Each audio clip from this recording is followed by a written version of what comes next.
Hey, what is up, guys? I am here to give you another RAW review. But before I do that, I just wanted to say that I had a delay at my school today, and that's why you see me on Tuesday at 6:55 a.m. giving a video. I wouldn't be awake right now if it wasn't for fucking school. I would not be. Um, but yeah, and I can't go back to bed because I won't wake up, and plus I just can't go back to bed.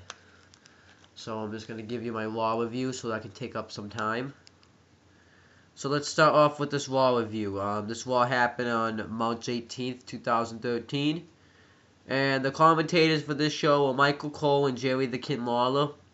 It tells you what happened, what's going to happen, and it builds up the Triple H Lesnar angle and the Undertaker CM Punk angle. Then John Cena comes out to cut a promo. He has a new T-shirt now. It wasn't a bad promo. It's just like The Rock wasn't on Raw again.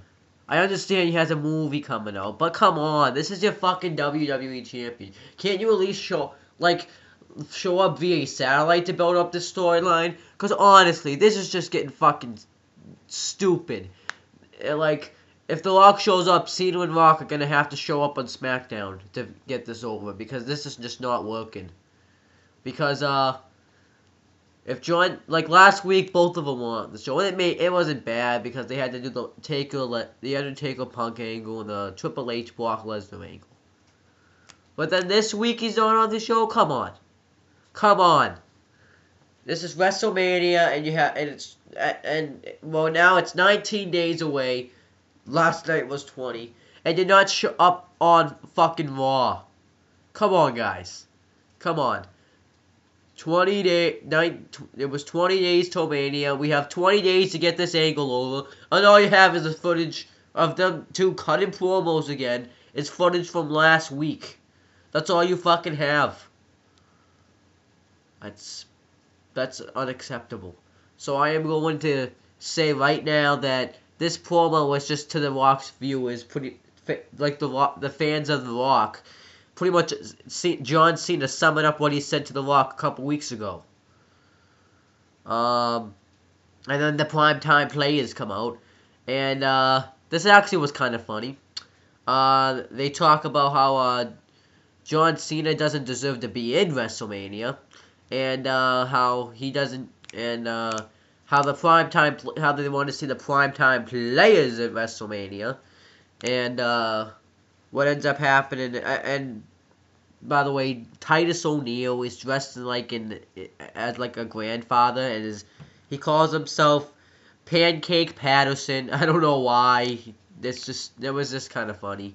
They made it work though, so I liked that. They do the millions of dollars chant, and Titus O'Neil says tears something in his hip when that happens. So then Pancake Patterson,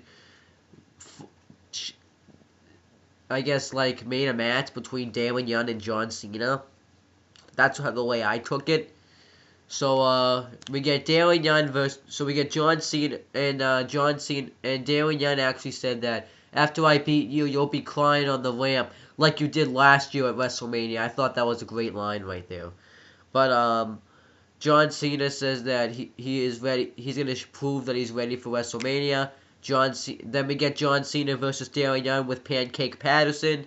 It was a squash match. Cena wins with the FU. They went to commercial, and since it was a squash when it came back, I wonder what they did during the commercial.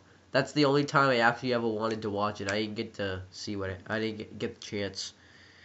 Then it shows Ryback versus Mark Henry from SmackDown. Ryback's backstage headed to his match with David Otunga.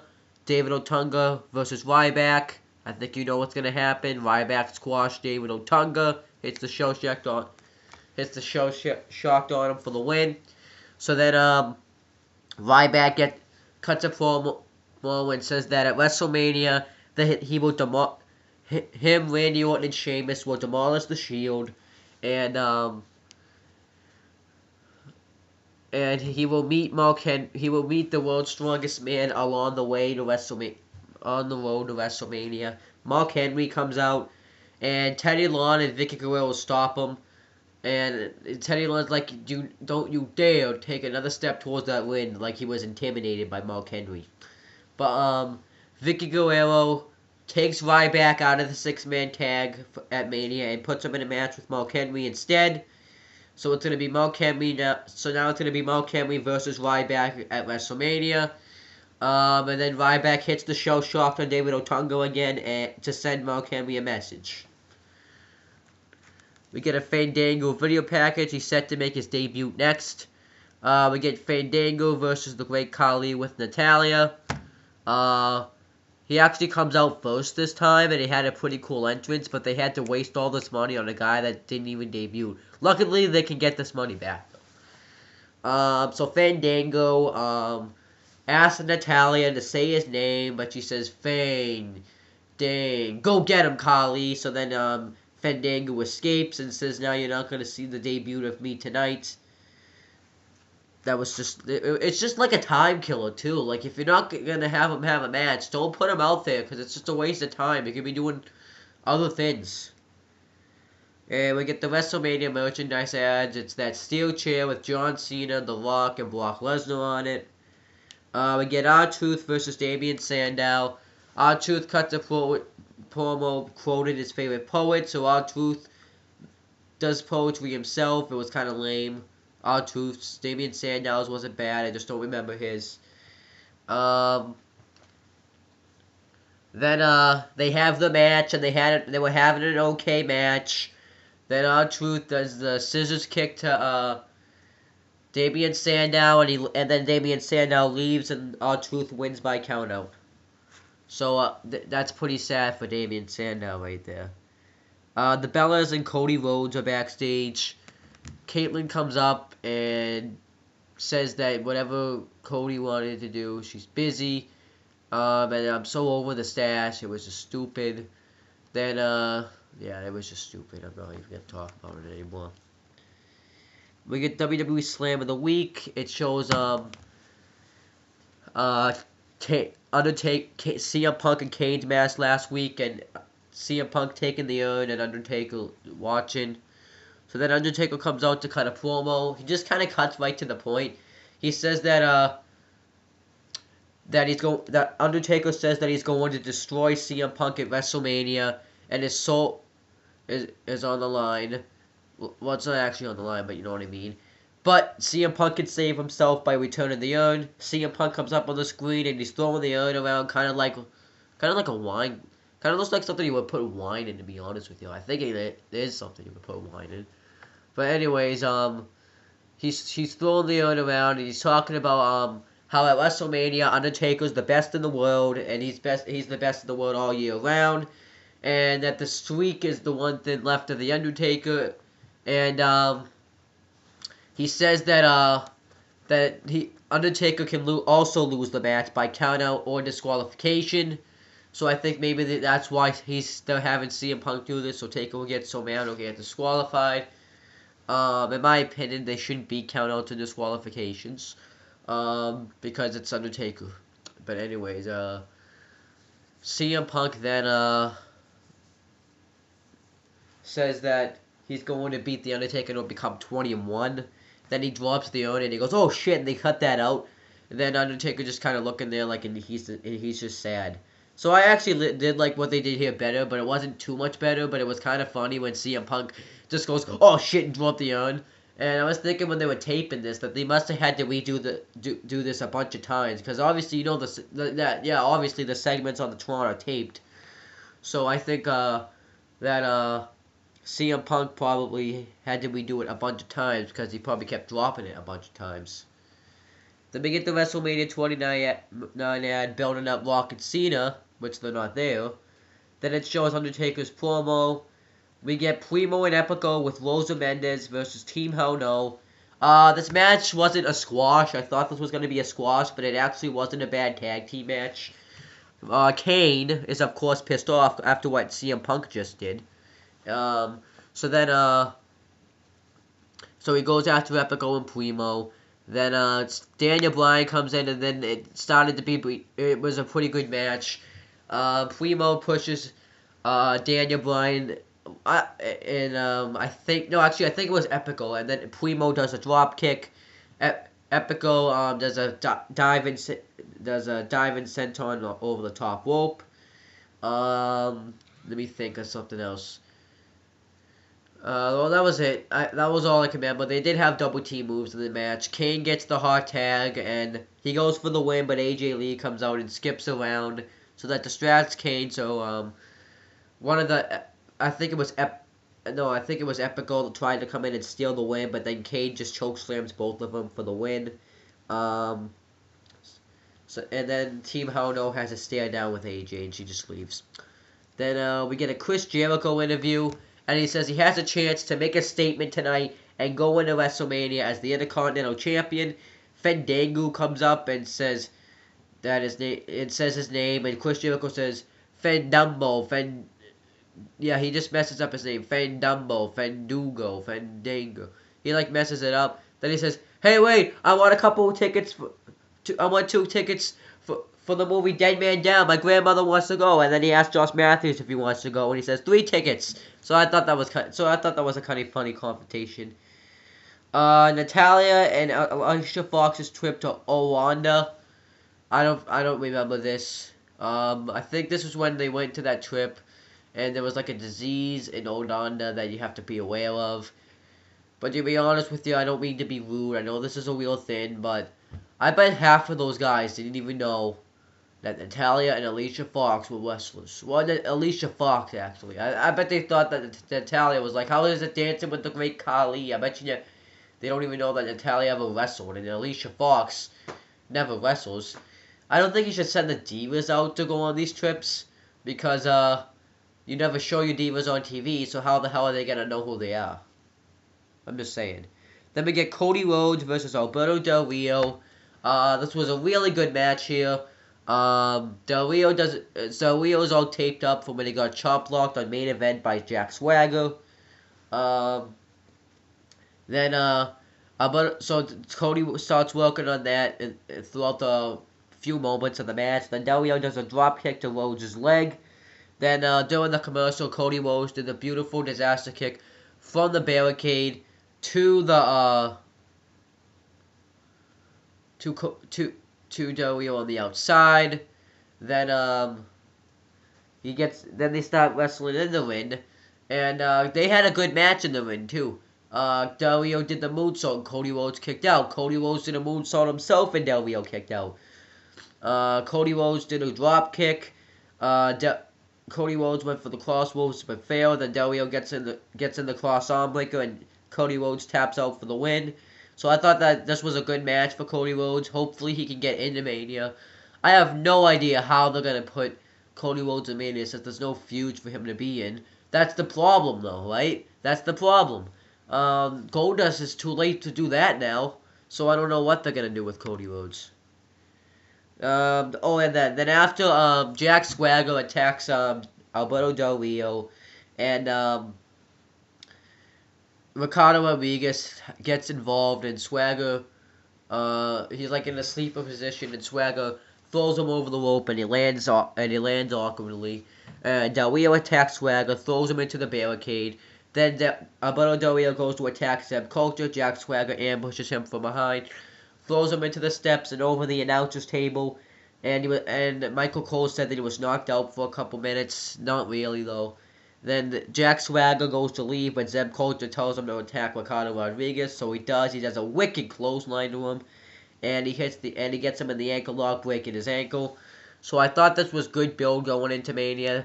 On SmackDown, Del Rio's probably going to be furious and probably did not the exact same thing, but kind of what he did to Big Show in the parking lot. It's going to be something like that.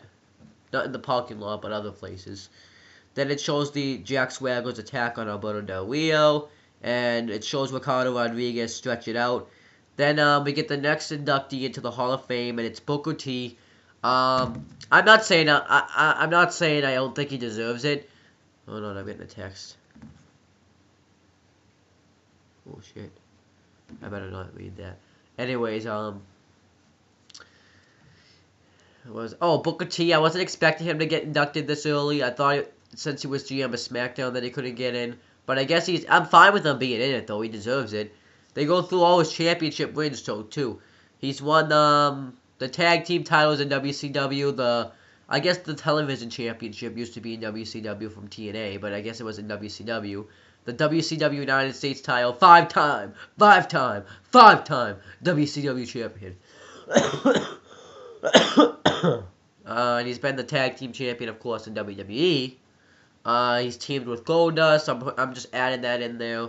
He had a great match with I haven't actually seen it, but he had a match with Triple H at WrestleMania 19. I haven't seen it though, so I'm just pointing that out there.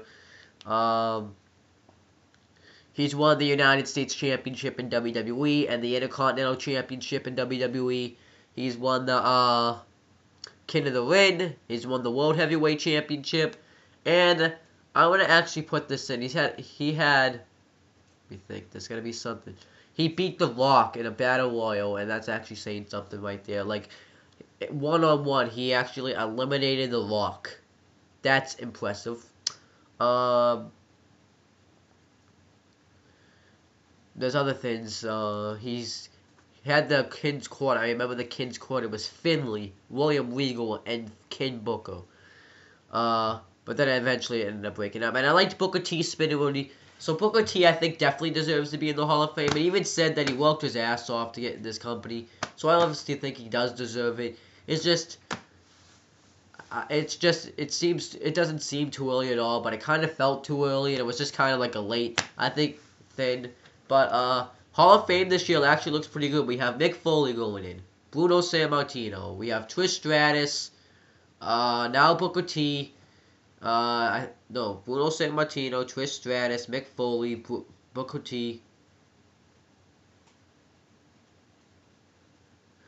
Donald Trump, and I think there's more people. I just don't remember who it is right now. I think those are the people that I've named. Oh, and Bob Backlund. I think that's it, though.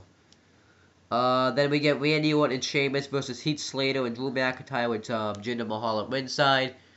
Sheamus hits the bro kick on Jinder Mahal and Drew McIntyre, and Orton hits the RKO on Heath Slater for the win.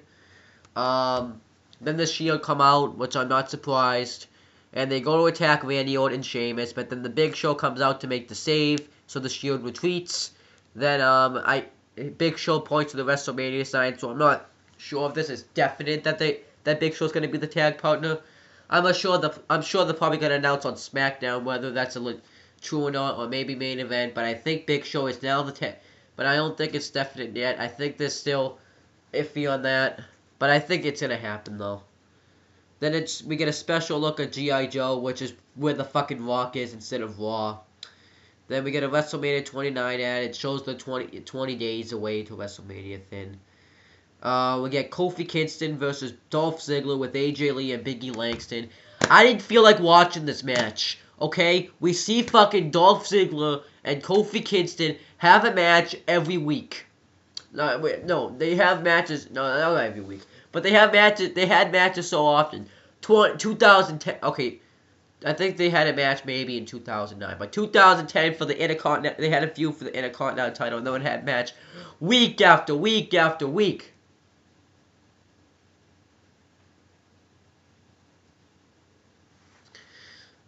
Then we have 2011.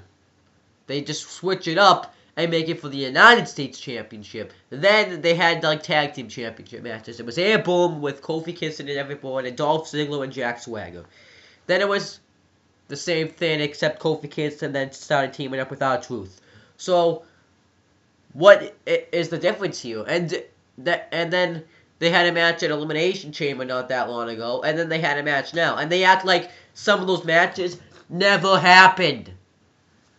It's fucking annoying. At least act like some of them happened, like they feuded for the IC title. Nope, they'd act like it never happened. It's like all those matches, like let me see, like, probably like fucking 3 years out of existence, meant nothing in their career, because that's kind of what their careers were, based on each other. But anyways, Kofi Kingston goes to slingshot himself in Ziggler, but Biggie Langston just puts his weight into him and knocks Kofi down, and Ziggler hits the zigzag on Kofi Kingston for the win. Then Team Hell No comes out, and Daniel Bryan applauds him, not for the victory, but because Team Hell No is gonna be facing Biggie Langston and Dolph Ziggler at WrestleMania. Well, they challenge them to a match, and AJ Lee accepts on their behalf. If it's at WrestleMania and they put the tag team titles on the line, so I'm not exactly sure where they want to go with this, because I'm certain that this is probably finally gonna be the time that Team Hell No splits and Daniel Bryan actually, one of them's gonna turn on each other, because I think that Kane should turn on him, since Bryan's is like over with the crowd. Everyone loves him, and since that he's so pissed about this Paul Bear situation, maybe they'll have Kane turn, or maybe they'll have Daniel Bryan turn because he'll just be a heel. But they're gonna have to find a way to make him a heel though. So I think maybe they're gonna go in that direction, or they could just have Team Hell No win, because I think that Dolph Ziggler could cash in the Money in the Bank contract finally. So I don't know which one I would prefer, but I have 2 weeks to decide. So let's see where it goes. Then it shows Undertaker's promo from earlier in the night and The Rock and John Cena rivalry. Same thing they showed. Oh, okay, that's not the bus. Same thing they showed last week.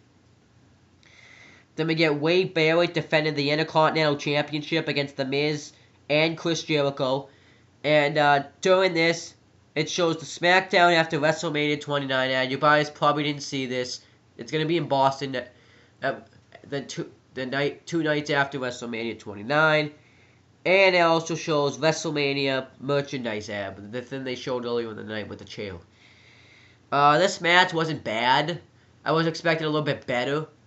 And, I don't know. It's just like I was expecting, like, Barrett. It was kind of like, in the beginning, it was kind of like a handicap match between Jericho and Barrett. Like, Miz and Jericho would pull each other out once in a while, and Barrett, and just attack Barrett. So it was just kind of focused on the attacks were focused on Wade Barrett. Which is fine, because he's the heel, and the faces want to beat the heel. So I guess that's fine. So then, Barrett gets, like, denied out of the match, because Jericho does the springboard drop kick, all that stuff. Jericho does the walls of Jericho to Miz, so Barrett tries to break it up, and Jericho hits the code breaker on him, so Barrett tries to take credit, but it doesn't happen. Jericho throws him into the barricade. Miz does the DDT. Then he goes for the figure four. Actually, Miz at one point went for the figure four on Barrett, but Jericho did the lion salt.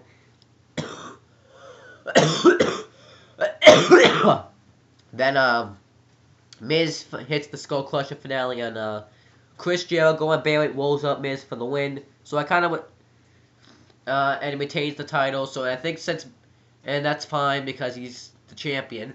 And I'm actually fine with it because Barrett hasn't really won lately, so I think he needed this win. But I think what's gonna happen at Mania, I'm not sure who's gonna win. Is Wade Barrett's gonna defend the title against Miz, since he was the one that got beaten and he became the closest to winning. And Jericho's probably gonna do something else. Who knows what they're gonna do with Chris Jericho? It's just I don't know what they're gonna do with him. I thought they were gonna put him in a feud with Ziggler, but that's not gonna happen now.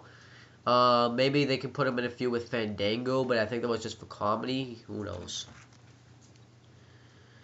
Then it shows the premiere of the call, and then we get touts from fans deciding what they want the stipulation of Triple H and Brock Lesnar. People were saying that they wanted an ambulance match, an Iron Man match, Falls Count Anywhere match, First Blood match, stuff like that. Triple H is backstage heading to the contract signing, and then they get the SmackDown ad. It's going to be a rematch between Jack Swagger and Chris Jericho. Then that's it for this. Then we get the Raw. We have Triple H and Brock Lesnar contract signing. This actually wasn't a bad contract signing, but I was expecting a little bit better. So Paul Heyman comes out with a couple of security guards, and he talks about what the stipulations could be, and if Triple H is sure if he wants to sign it, and the possible stipulation, and he points him out like Triple H being blindfolded, and he said that's not going to be it. Triple H being like handcuffed to his legs or something, he said that's not going to be it. And then the winner gets Triple H's wife Stephanie McMahon, And he said, no wait, that would be the loser, and that pisses Triple H off, and he attacks Paul Heyman.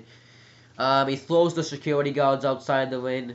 Then he said he's going to enjoy this, so he beats up Heyman because Lesnar's not going to come out till the contract signing's over.